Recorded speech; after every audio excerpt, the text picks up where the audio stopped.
Hey, Mudcat fans, Jeff Matlock here with you. Again, I'm with my good friend Shawn Scibek.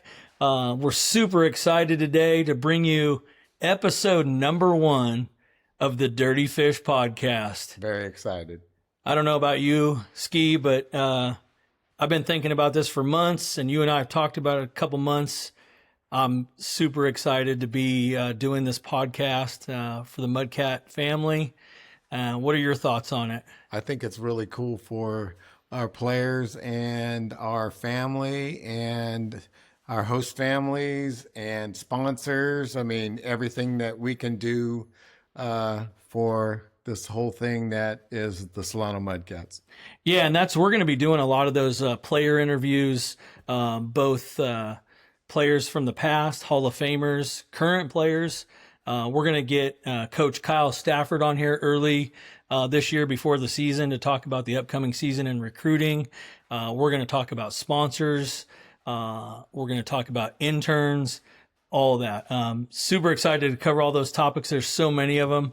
I'm looking forward to all the episodes that we do. So, but what we're here for today is the founding and the history of the Mudcats. But before that, I want to just let everybody know today's episode is sponsored by the Baseball Barn. Baseball Barn. The training facility of the Solano Mudcats here in Vacaville. Love that place. Definitely go check them out on their social media, but also go to vvbaseballbarn.com for their website. You can get on there and you can schedule training in their batting cages or their pitching lanes. Great people. Shawn and Heather, they do a great job. Yeah, Shawn and Heather are awesome. They've been great supporters of the Mudcats. So go check them out when you can. Maybe you'll see some Mudcats in there getting a little hitting or pitching in. So, all right, let's jump right into the episode. We've been excited to do these, so a little nerve-wracking to be on camera doing this, but we wanted the first episode to be about the founding and the history of the Mudcats and really where the Mudcats came from. I haven't been with the Mudcats for about 10 years. I have been with about 10 years, but it goes way back to 1990. I'm going to take you back there. And bring it on back. You and a couple of the guys, I think, were playing some baseball in Las Vegas, correct? That's correct. We did a lot of travel, and we just kind of got tired of the grind and decided to do something a little closer to home. And myself, George Sabina, and Jed Sikowski got together, and we're talking about forming our own baseball team. Nice. And correct me if I'm wrong, George Sabina, Hall of Famer. George Sabina, Hall of Famer. We're going to try and get him on as well. But yeah. So 1990, you guys are in Vegas. You end up deciding that you want to play closer to home. So tell me what happens. You guys form a team, talk about a name. Well, the first thing that we did was we tried to come up with a name. And, there's a few things were thrown out there like the Breeze, like Sassoon Breeze, or, and Jed had a brother playing in the Mudcats organization that was Atlanta Braves organization back in the day, Jim, who I caught at Solano College. And he said the Vacaville Mudcats, but we decided that let's call it Solano Mudcats, and then we could branch out anywhere in the county, play anywhere in the county, get sponsors anywhere in the county. Right. So the Solano Mudcats name was born. And we have played all over the county. We have played played a lot of different places. Yes. So tell me about you guys come up with the name the Solano Mudcats, which is awesome. It's really stuck through the years. Your first, if I remember right, the first league was the Fontanetti League you guys were playing in. Tell us a little bit about that. Yeah, Fontanetti's league. It was an all-year-round league, and we played about 100 baseball games that year. Oh, wow. Actually, for the first few years. And so we did travel down to San Jose, and we also hosted games as well up here. At Keating Park was our first baseball field that we used. Nice. Keating here in Vacaville. Yes. Nice. And It was a money league, actually. It was a semi-pro league, and where you finished in the league determined how much money you got in return. So, first place was like $1,000, all the way to fourth place was like $400. So it was, we were playing for something. Yeah, absolutely.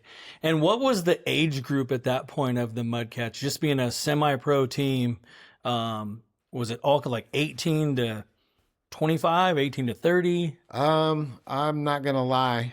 I never checked anybody's driver's licenses or anything, but probably our younger players were 18 years old, just out of high school, Right. and up to out of college for some years. So there was some guys in their 30s. Over time we've had guys over 50 playing, Right. So as long as you can play good quality baseball, you were accepted. You were accepted. Nice. Awesome. And then I know after that was the Cal Neva Wood Bat League, correct? Yes, that's the next league that we played in, and it was the first year that we switched over to wooden bats, and the league was sponsored by Worth, and Worth supplied Major League wood it was like $14 a bat. It was like, we couldn't believe it, Yeah, not like it is nowadays. No, it was pretty cool. Nice. And whereabouts did you play when you were playing Cal Neva? Obviously, that's California, Nevada. Whereabouts were you guys playing? Did you venture into like Reno or Vegas again? Or No, we furthest away was Reno. Okay. And that's actually where the league started, and we joined with the Fairfield Giants, the Fairfield Indians. So the schedule was about 20 some games, and then we filled them with other non-league games. Nice. Nice. And then after that, I know there was another league after that, which one? The Sacramento Rural League. Okay. That league had been around since 1946. Oh, wow. Teams from Novato, Petaluma Express, the Novato Knicks, of course, the Fairfield Indians. It was all over. It was Lodi Wine Guild, and local. It was more local. Well, and some of those teams you mentioned, the Novato Knicks, we've played them in recent years, so they're still around as well, which is great. Fairfield Indians as well. Yeah, that's cool. A long tradition of baseball here in Solano County or the North Bay area, which has been pretty awesome. Oh yeah, yeah, that's cool. And I know that went on for quite a while. You guys did you win a championship in the Rural League? We took first place. I don't remember a championship. Okay. We took first place, but in playoffs, I believe we lost to the Novato Knicks. Gotcha. But we had gone on to the state tournament a few times and got as far as the regional tournament and was one win away from going to Battle Creek, Michigan. Oh, wow. So there was like a national playoff for that. It was the AABC, American Amateur Baseball Conference or Congress. I have to double check that, but we were beat by some giant ex-major league and minor leaguers, but it was a great season. Awesome. And then I know in 2012, a couple years before I came on, at that point you guys were still semi-pro, all different ages. In 2012, the decision was made to go to a strictly collegiate roster, where you had to be in college playing baseball somewhere, and a lot of these guys were coming home for the summer and playing in what we would call nowadays like a summer league, a summer college league, right? Yes.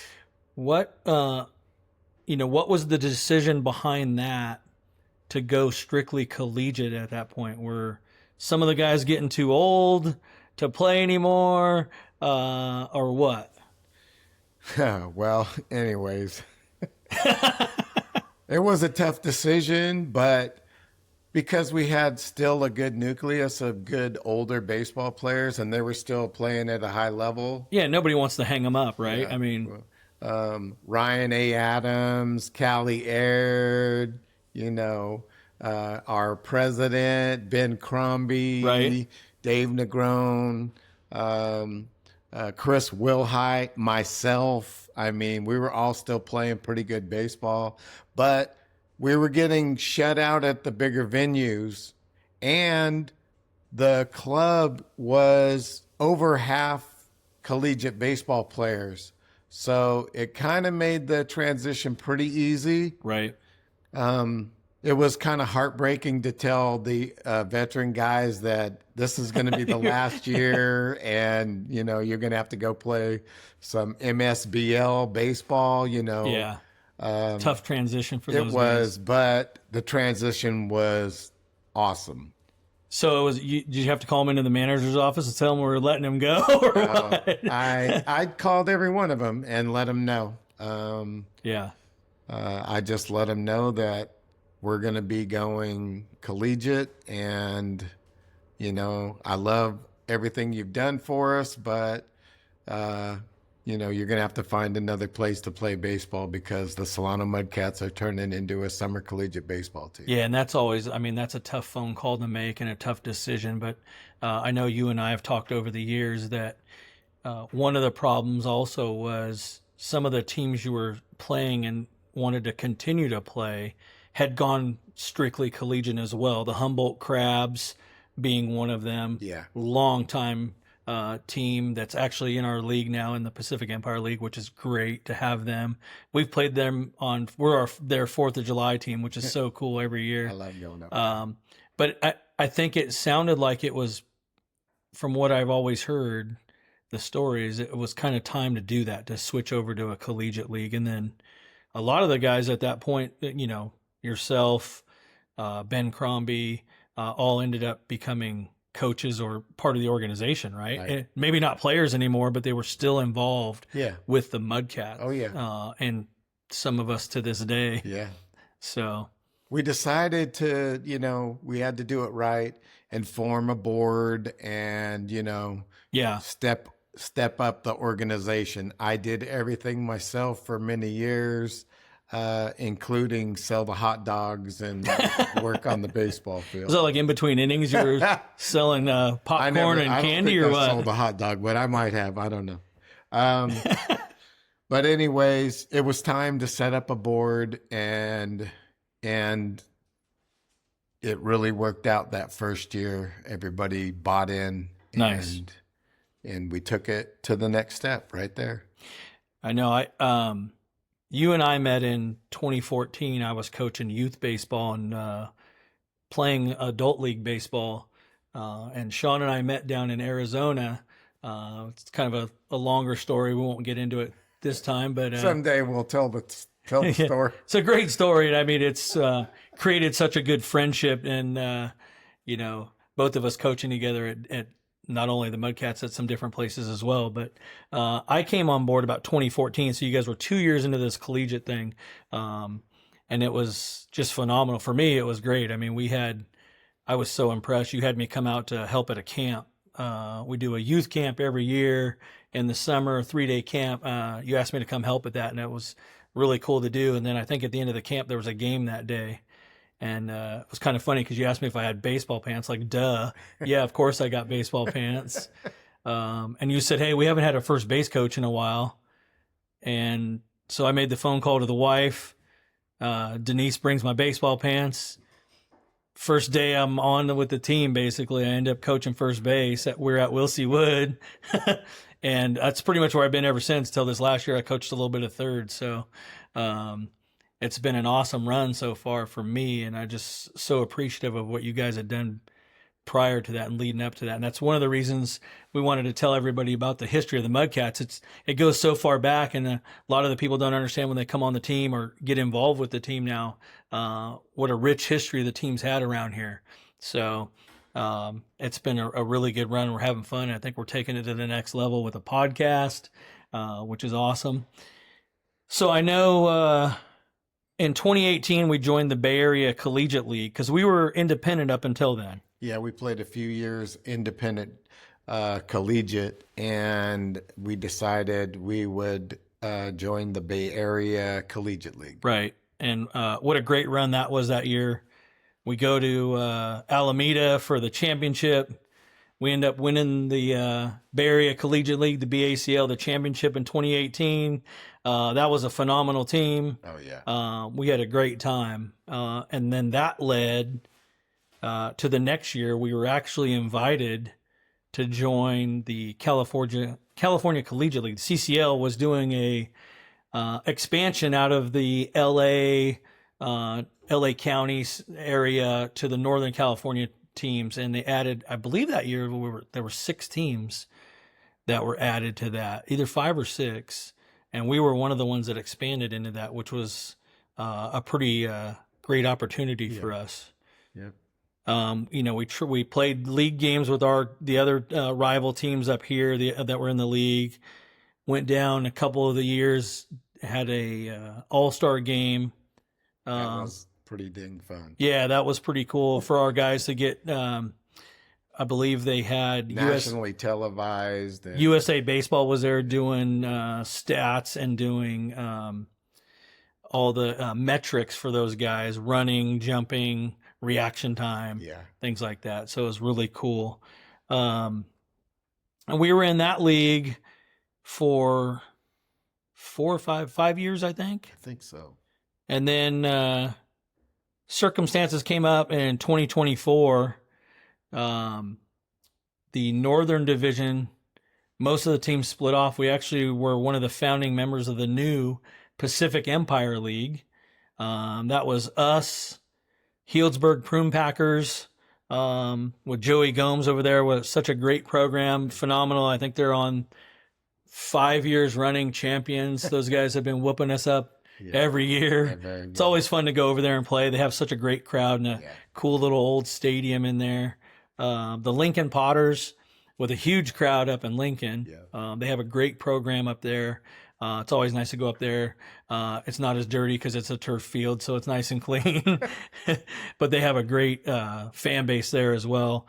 Humboldt Crabs, we've always loved going up there. They joined the league. I've been going to Humboldt since 1983, playing and, later on coaching. But I've played many years in Humboldt, and it's always been a great experience for anybody, whether it was semi-pro or collegiate. Yeah, and we always play on 4th of July up there. I know since I've been involved, and that has been a really cool treat to play on 4th of July. They pack the place with a couple thousand people.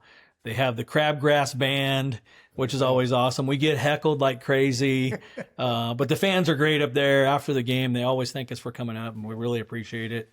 The last couple years, we've gotten to go to Medford to play the Medford Rogues, who is new into the league. We hadn't ever played them before. That's a great road trip up to Medford. They got a great little stadium there. They're actually revamping it, the playing surface. They were an initial team in the PEL. Yes. The first year. Right. Yeah, and we had never played them before, which was pretty cool to go up there to Medford for actually I think we did a 4-game set in 3 days. We usually do Friday, Saturday, Sundays a doubleheader. So, and then also the West Coast Kings, based out of the Bay Area here. Great program with Kyle Gross, runs a good program. Always fun to play those guys as well. So, and then looking forward to the 2026 season, which is awesome. Our head coach, Kyle Stafford's been doing a lot of recruiting. Love Kyle. He's done a great job. This will be his 3rd season coaching. And then we're going to add, they made an announcement for the PEL that the Marysville Giants are coming into the league. So we're looking forward to going to play some games at Marysville. They got a great stadium up there.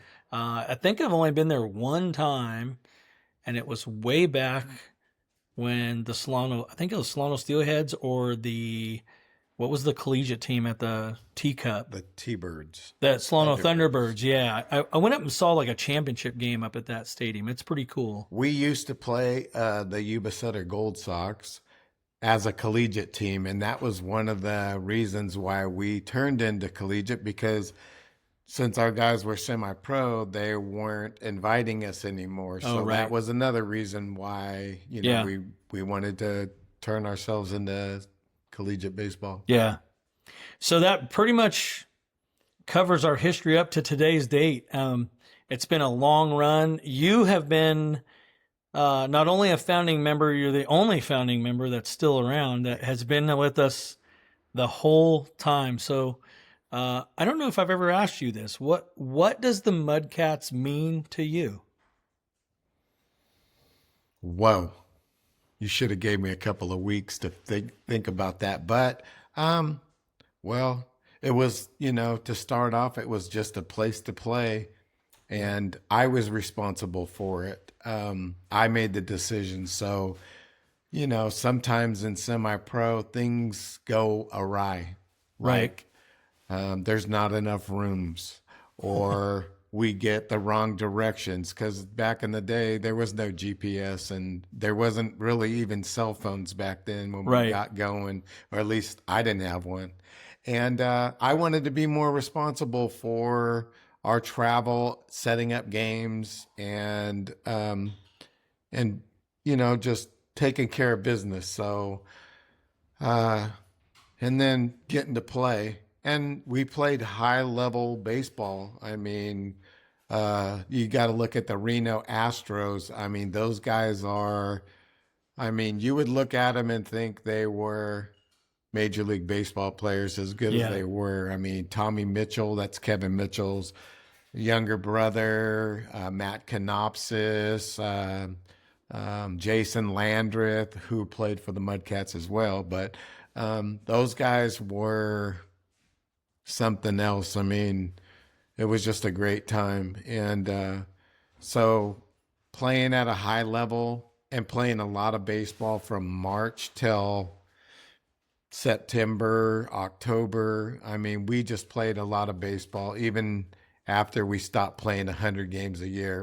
The schedules were full, and it was just a lot of baseball, which I love. Yeah. Well, I know it's meant a lot to you. You and I have spent a lot of time together for the last 10 years, road trips, things like that. And I just want to tell you, I think everybody out in Mudcat family land there, we really appreciate that you and George and Jed started this thing. You've continued on. I've really appreciated it. A huge thank you to you to ask me to come to the camp that first time. I was looking to up my game in coaching at that time, and it was, I don't know, just sometimes opportunities pop up, and it was really awesome to meet you back then and do that. So it changed my path of coaching, which has been really, really good to me. So I want to thank you for that. And then, welcome. You know, you coached for a long time. A few years back, you kind of stepped off the field, and now you do our announcing, which is always great. You heckle us on the field. I'm usually the one getting heckled. I mean, there's all kinds of, we don't mention the things you say to us. We love it though. It's fun.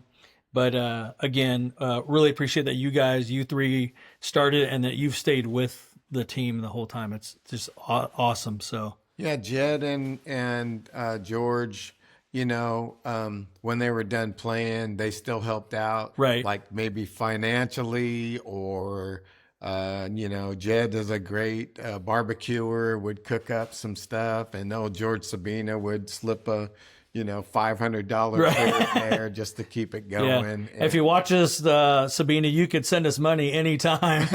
We'll put your name up on a banner at the field. But I know Jed too. I've met Jed. I've met both of them. They're both great guys. In the past few years, Jed's actually come out and done it, help us do field work, things like that. So giving back to the team, which has been just awesome of those guys. So, all right. Anything to add on the history?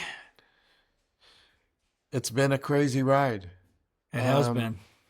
And you know, we've been around for 35 seasons. Yeah. and hopefully we can go another 35 seasons. You pass it down to the younger generation, Yeah. and you want it to just keep on growing. And I I don't want to see the end of the Mudcats. I want to do everything I don't that either. we can to keep it going. So Definitely. uh, let's see what we can do. Absolutely. Let's see what we can all do, including you guys out there. All right. One of my favorite things everybody out there knows, if you've been around the Mudcats, Scibek has a few sayings, a few hundred probably, that have been deemed skiisms. And we made a shirt up. We'll have that on one time, but I think on the podcast, we're going to do a skiism of the episode. And for episode number 1, what is your skiism? Well, today's skiism is we'll climb that wall together. You know, we help each other out, and whatever we got to do, whether it's baseball or life, I want to be there for my players and my coaches and everybody that's involved. So the skiism today is we'll climb that wall together. I've heard that usually in the 9th inning, if we're at home, bottom of the 9th, we're trying to come back. We're going to climb the wall together. It's joked about, but it does have so much meaning behind it. So, excellent. Anyway, so after we climb that wall together, we're going to talk a little bit about some upcoming events. All right. So we have the Mudcats golf tournament coming up. Mark your calendars, April 26th. Man, we want to fill that place. I know that baseball players are good golfers, and if you have friends or anything that want to get involved, we would love to have you there. And it's always a great time. It's on Sunday, April 26th. I believe it's back at what's the Chardonnay Golf Club over there, Highway 12 going to Napa. We had it there a few years back, first couple of years, I believe. So we're looking forward to having that. Other than that, in other Mudcat news, if you are a player and are interested in playing for the Mudcats this 2026 season, starting in June, please get a hold of us. You can go to our website, SolanoMudcats.org. There's a contact button on there, and that'll get you a link directly to our head coach that looks into that for recruiting. Also, if you are interested in an internship, we have many internships and opportunities for stats. We use TrackMan. We're using Synergy Sports for video. We're also using, what's the other? Point Streak is our scoring app that we use. So if you're interested in that, or just learning about day-to-day operations of running a small baseball team, We're your team. We're your team. Come out, volunteer internships, but what you can gain from an experience is great. You'll get from us a letter of recommendation back to your school. So we're always looking for interns. So get a hold of us. We'd be glad to have you for the 2026 season. And on that note, sponsors as well. We have many great sponsors. Like we mentioned at the beginning of the podcast, Baseball Barn, but many others that we'll be covering throughout the season. If you want to become a sponsor of the Mudcats, get a hold of us on the website, again, at SolanoMudcats.org. There's a sponsorship contact there to get a hold of our president, Ben Crombie, and we'll look forward to working out something with you to get your signage up at the field, announcements made during the games from Shawn Scibek, things like that. We look forward to partnering with you, get you guys out to the field. So in closing today, man, it's been great talking to you about the history of the Mudcats. I love it. Ski. I can't call you Shawn because it doesn't Nobody work. calls me Shawn. It's all right. It's Ski. My mom calls me Shawn. That's about it. It's been great talking about the history and kind of going over it, and I think giving that to the Mudcat fans out there. It's just a long, rich history since 1990. It's so cool, and I hope it goes on even longer. And we're going to cover a lot. I mean, there's going to be some stuff that you're going to be on the ground laughing at some of the stories and Absolutely. the upcoming season, and I mean the players, and there's a lot to cover. It's an endless thing for us. Absolutely. So we look forward to future episodes with you. And on that note, until next time, you're still on the team For the moment.